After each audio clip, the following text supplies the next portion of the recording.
تشریف لائیے. جی میں بلجیم جماعت سے تو میرا تعلق نہیں ہے, میں جرمنی سے. اچھا, تو میرے ایک دوست ہیں. وہاں نہیں موقع ملا آپ کو سوال کرنے کا؟ نہیں, اصل بات یہ تھی کہ یہ سوال میرا ہے ہی نہیں. اچھا, اس لیے دوسروں کے سوال آپ جرمنی سے باہر کرتے ہیں؟ نہیں, وہاں موقع بھی نہیں ملا. یہ بات بھی ٹھیک ہے, یہ کہیں نا انہوں نے مجھے بعد میں ہی یہ سوال کیا. اچھا, آپ وہاں سے آ چکے تھے. ٹھیک ہے ٹھیک ہے. تو میرے ایک ایرانی دوست ہیں جی, اور وہ ایران میں ڈاکٹر تھے. ڈاکٹر ہیں, ڈاکٹر تھے, اب یہاں پر وہ جرمنی تشریف لے آئے ہیں. جرمنی آ گئے ہیں کافی عرصے سے, لیکن کام نہیں کر رہے.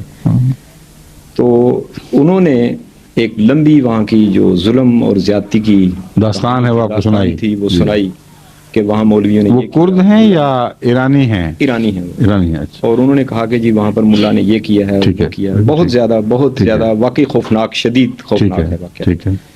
میں نے ان سے کہا, اصل میں بات یہ تھی کہ میں نے ان سے یہ سوال کیا کہ میں نے اکثر دیکھا ہے کہ ایرانی جو یہاں پر ہیں وہ یا تو دریا ہو گئے ہیں, اور یا وہ لوگ عیسائیت کا اعلان کرتے ہیں کہ ہم عیسائی ہیں, اور زیادہ تر وہ مذہب کا ذکر ہی نہیں کرتے, دلچسپی کم لیتے ہیں, اپنے آپ کا اظہار ہی نہیں کرتے.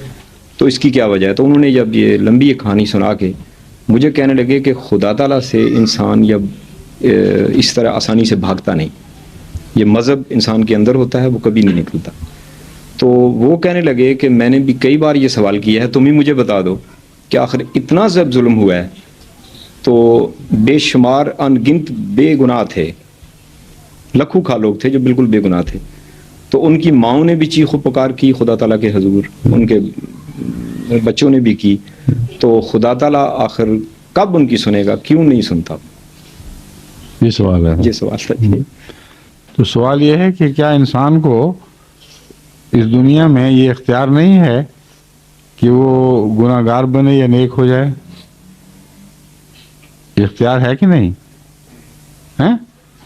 تو جو خدا نے اختیار دیا ہے اور آزمائش کا دور ہے, تو چھینے کیوں پھر یہ اختیار کسی سے؟ اور دوسرا یہ وہم ہے کہ دوسرے سارے معصوم لوگ ہیں. اکثر دنیا جب ساری کی ساری دونوں طرف کی بد ہو جایا کرتی ہے, پھر ایک بد دوسرے پر ظلم کیا کرتا ہے, اور عملی حالت سب کی گندی ہوتی ہے. یہ فرضی بات ہے کہ بڑے بزرگ اور نیک لوگوں پر ظلم ہوئے ہیں. دوسرے اگر وہ حقیقت میں نیک اور بزرگ ہوتے تو اللہ کی آواز پر لبیک کہنے کی ضرورت کیوں نہ کرتے؟ وہاں جماعت کا پیغام بھیجا گیا, وہاں ہمارے جو مبلغ تھے بڑی تکلیفیں اٹھا کر پھر وہاں سے رخصت بھی ہو گئے. بڑی ابتدا کی بات ہے, قوم نے توجہ نہیں کی. یہ ایرانی جو دنیا میں باہر ملتے رہے ہیں, یہ کٹر شیعہ رہے یا کچھ اور تھے, مگر جماعت کی طرف توجہ نہیں دی انہوں نے. تو جنہوں نے خدا کی آواز پہ لبیک نہیں کہا, خدا ان کا نوکر تو نہیں کہ ان کی آواز پہ لبیک کہے. قرآن کریم نے دعا کا فلسفہ یہ بیان کیا ہے کہ تم میری بات سنو گے تو میں تمہاری بات, تم دعا کرتے ہو فاستجیبوا لی, میں تمہاری دعا کو سنتا ہوں, لیکن تم پر یہ لازم ہے فاستجیبوا لی کہ تم بھی میری بات کا مثبت جواب دیا کرو. یک طرفہ فیصلے نہیں ہوا کرتے. تعلقات اگر ہیں تو دو طرفہ ہوں گے, خصوصاً مالک سے تعلق یک طرفہ ناممکن ہے. خدا کوئی گھر کا نوکر تو نہیں کہ جب چاہ بلا لیا جب چاہ چھٹی کر دی. ان لوگوں نے کب خدا کی آواز پہ لبیک کہا, کب اپنے حالات بدلے, کب فرضی مذاہب سے نکل کے باہر آئے, کب خدا کی آواز پر لبیک اس وقت کہا یا اب تیار ہوئے ہیں. ان کی ساری زندگی بتا رہی ہے, اور ان کا دہریہ ہونا بتا رہا ہے کہ پہلے بھی خدا سے کوئی تعلق نہیں تھا. یہ ساری باتیں قابل غور ہیں. کائنات کے نقشے کو سمجھا جائے, اللہ تعالیٰ نے انسان کو اس کی آزمائش کے لیے اس دور میں آزاد رکھا ہے.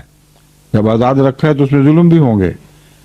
ان ظلموں کے نتیجے میں اگر وہ بندے جن پر ظلم ہوں وہ خدا کے بندے ہوں تو اللہ پھر اپنی طرف سے اس کی جوابی کارروائی کرتا ہے, ضرور کرتا ہے. جو نہ ہوں ان وہ نہیں کرتا. یہ قانون ہے. پاکستان میں دیکھیں کیسی جوابی کارروائی خدا تعالیٰ کی طرف سے ہو رہی ہے.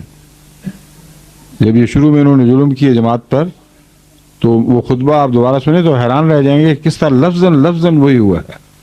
میں نے کہا تم ایک دوسرے کو مدد کے پکارو گے, کوئی تمہاری مدد کو نہیں آئے گا, تمہاری ساری قوم پھٹ جائے گی, تم مظالم کرو گے ایک دوسرے پر, کوئی نہیں تمہاری سنے گا, اور تم سمجھتے ہو کہ تمہارے یہ جرائم بغیر سزا کے چلے جائیں گے, ہو ہی نہیں سکتا یہ. وہ کسی نے وہ دوبارہ خطبہ سن کے مجھے کہا کہ وہ حیران رہ گیا ہے, ایک ایک لفظ ایک ایک نقشہ بین ہی اسی طرح ہوا ہے جیسا کہ آغاز کے خطبات میں نے پاکستان کو متنبع کیا تھا. تو ہم خوش تو نہیں ہیں کہ ان کو تکلیف پہنچتی ہے, مگر اس بات کا اور بھی دکھ ہے کہ ہماری قوم ہے جو اس قدر مصیبت اٹھا رہی ہے, لیکن توجہ نہیں کر رہی.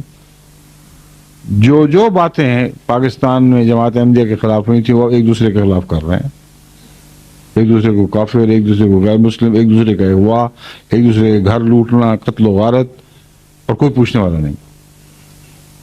تو یہ دیکھیں خدا دکھائی دے رہا ہے کام کرتا ہوا. جہاں خدا سے تعلق ہی کوئی نہیں وہاں کہاں خدا دکھائی دے گا. سمجھ گئے؟ شکریہ.